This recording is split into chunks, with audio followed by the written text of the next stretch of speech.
Hallo, freut mich, schön hier zu sein. Kurze Frage an alle, die Interesse haben zuzuhören. Who is not a native speaker in German? Should I switch? Okay, one is enough. Great, my name is Simon. I'm head of marketing at Carbon13, and Carbon13 is the venture builder for the climate crisis. And that means that we build and back ventures which are addressing Earth's critical life support systems. And in many cases, this means carbon dioxide mitigation or reduction, but also biodiversity solutions, anything on soil quality, anything on the oceans, methane, and many more greenhouse equivalents. All of that is very interesting for us. And I want to explain a little bit how we work, and maybe that would be amazing if I can convince one or two of you to at least consider applying in our next Venture Builder program. Then this is a great success for me today.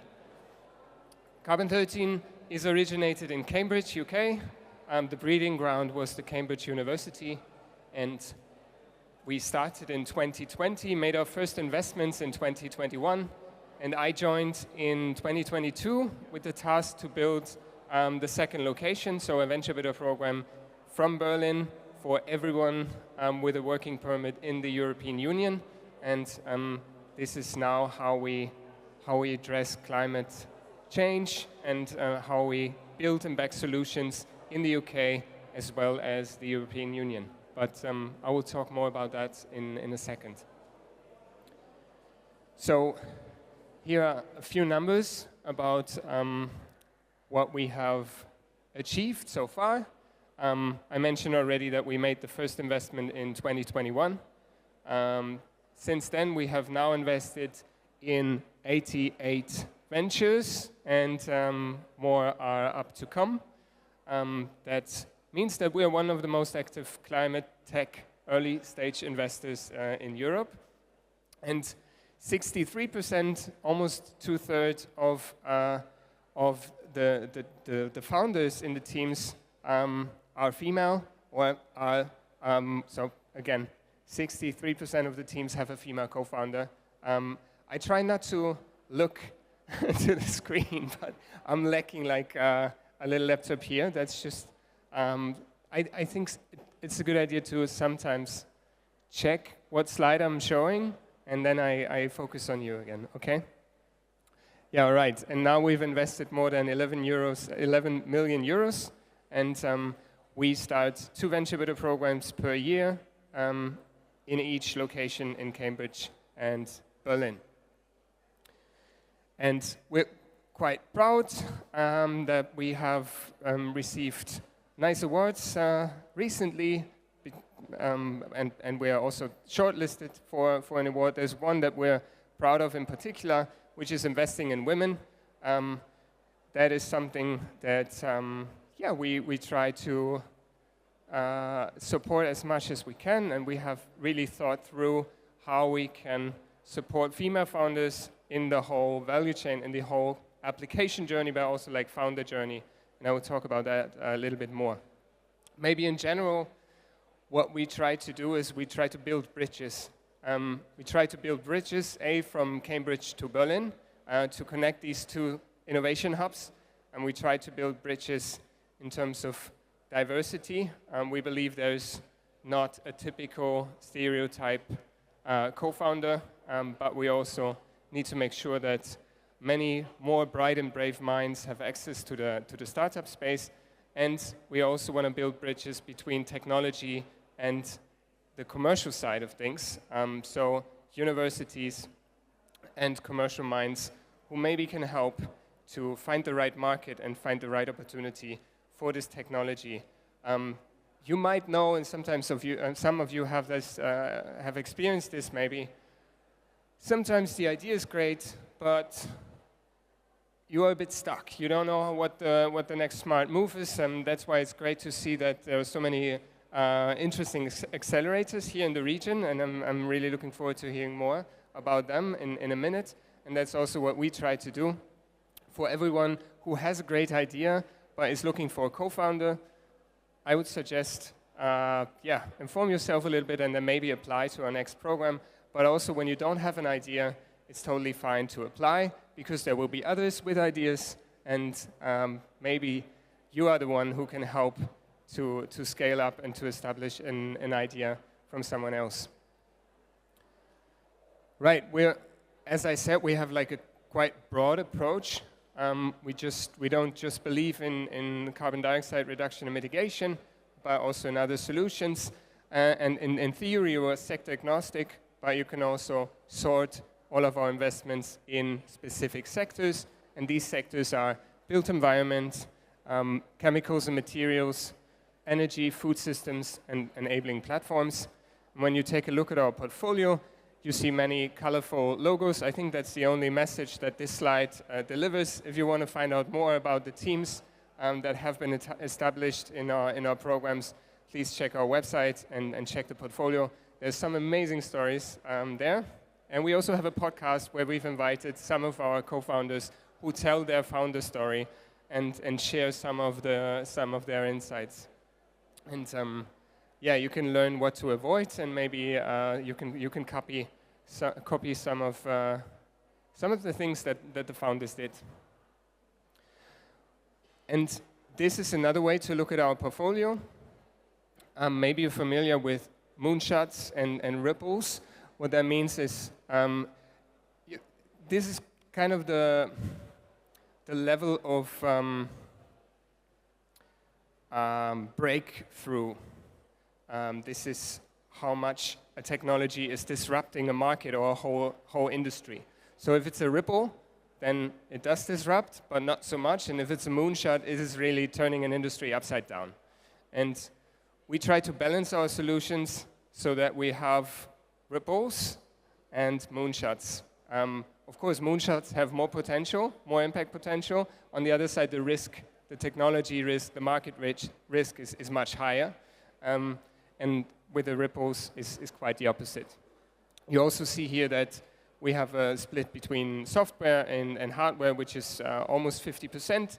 It's leaning a bit more to the hardware side at the moment, and that is something that we embrace because climate change is a physical problem, and we need physical APIs, physical touch points somewhere. We can't solve climate crisis just with software, but of course software and AI is very, very important and relevant to deal with climate change and to understand the problem. We believe that a combination of commercial and tech is crucial for the success of a deep tech startup or a climate tech startup, and we're looking for 4 founder types.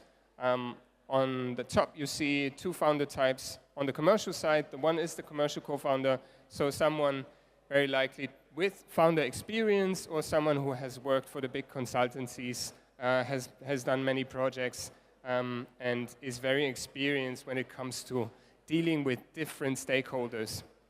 The other founder type here is the venture catalyst. That is like the broadest category. A venture catalyst can be a marketing expert, it can be an urban planner, it can be an architect, it can be anyone with knowledge that is very valuable for the scaling process of startup and an idea. And then on the bottom, we have 2 technical founder types that we're looking for and that we're recruiting at the moment for our next programs from Berlin and Cambridge. These 2 are technical in terms of data, so data scientists, full stack developers, AI and machine learning experts. And I think this is kind of the secret source of Carbon13, the technical co-founders, science and engineering. We, in every cohort with 80 starters, we have a quarter of STEM scientists, so high energy physicists, nanomaterial, biotech experts, and we also hear Walter later, who is a participant in our previous or still current program, and he will showcase his solution, also talk a little bit about his background and why he thought participating in the program could be a good idea. Here's some stats and figures. That is also something important to show because we're not an accelerator like every other. We don't have 98% of men in their early 20s who have just graduated from university, but the average age is 37. The industry experience is always somewhat between 12, 13 plus years. So there's a lot of experience in the cohort. And what we're asking for, and what I think and we think is very important when it comes to climate tech entrepreneurship, is that you have a personal maturity. And this is more likely when you're a little bit older, because you've seen quite something, you know what you want to do, you probably know what you want to dedicate the rest of your career to. But it can also be the case when you're young. So the youngest participant in the last cohort was 23, and the oldest was in their 60s, and that's the age range. And yeah, age is just a number, as you all know. And this is the timeline of the program. In the first 8 weeks, people meet, individuals meet from science, tech, and business, and then form teams, pitch their ideas, ideate, form other or new ideas, kill their ideas, and start new ideas on the basis of the learnings from the first phase. And at the end of phase 2, the requirement is to find a co-founder. We don't support single-person teams, and also narrow down a problem space with massive impact potential. And yeah, it's also advisable to have 2-3 solutions in your pockets so that you can falsify and validate the solutions in the second phase. And in the second phase, you work on your business case and your carbon case. And I want to talk a little bit about the carbon case because everyone in our program is trained what it means to get your numbers straight, because you can't do climate tech without understanding your impact. And there was a lot of guessing, and there was a lot of greenwashing, and there still is in the market. We believe if you don't have a science-based target and you're not following a science-based target and really measure your impact along the way, then it's not climate tech, but it's BS tech. You could call it like that. And at the end of phase 2, you have gotten a lot of support from carbon experts, from entrepreneurs in residence, so experienced founders who are your sparring partners and critical friends.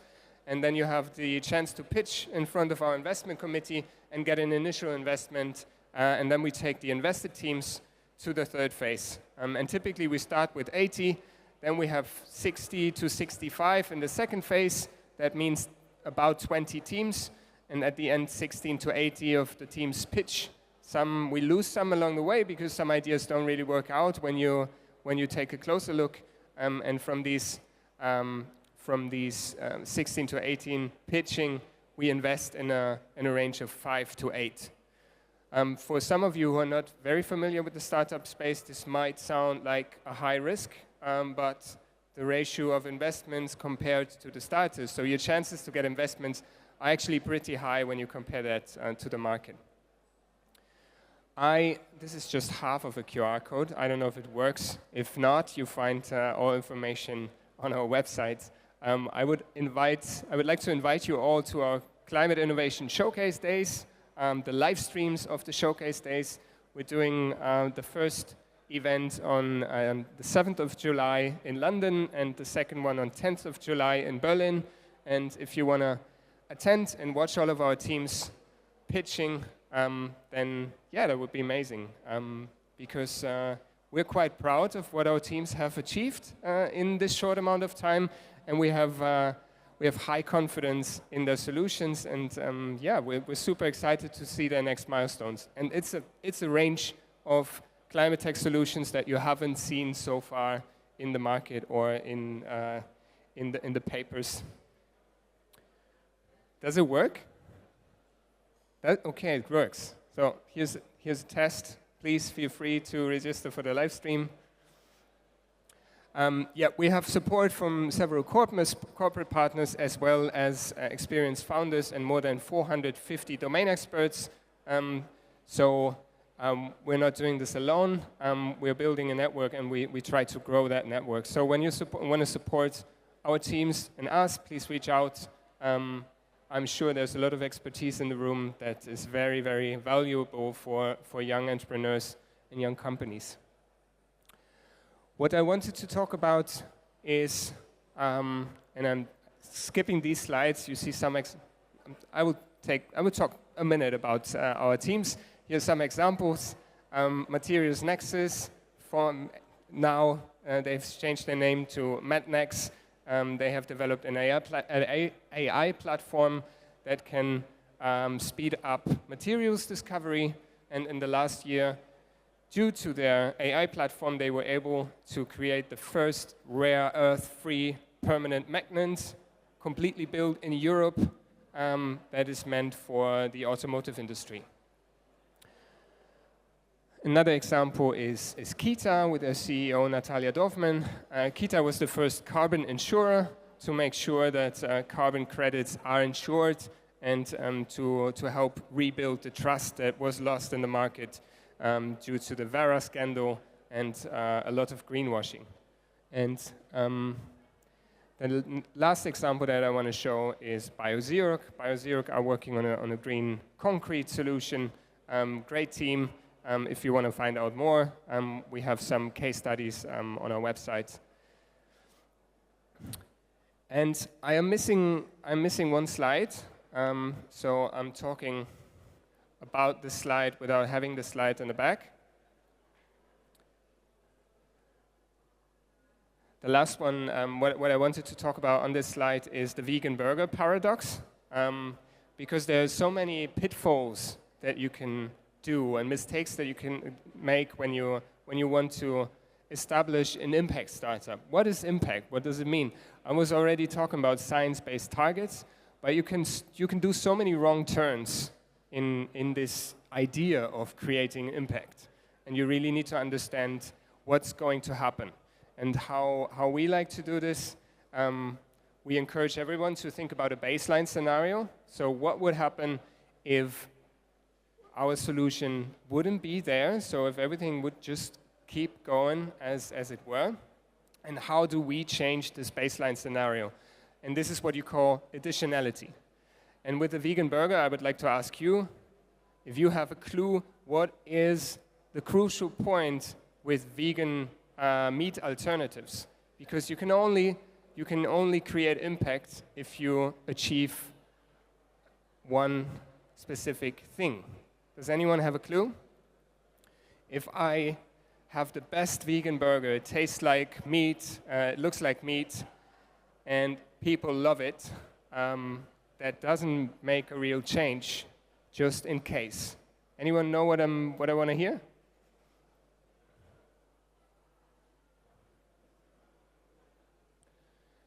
So the only way to have an impact is if you decrease the beef consumption. So if your solution is so good that people don't choose meat, but choose your vegan alternative.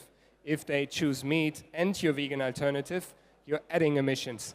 It's not that much of an emission. A beef burger compared to a vegan burger has like 98% more of a carbon footprint, but still, the carbon footprint is tiny or like smaller, but you're still adding something. And that's always something that you have to understand. What do I need to change to make a real impact?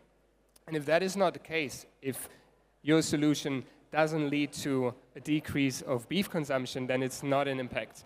And unfortunately, that is what we see with many vegan alternatives at the market. The beef consumption is still increasing, although we have great vegan alternatives.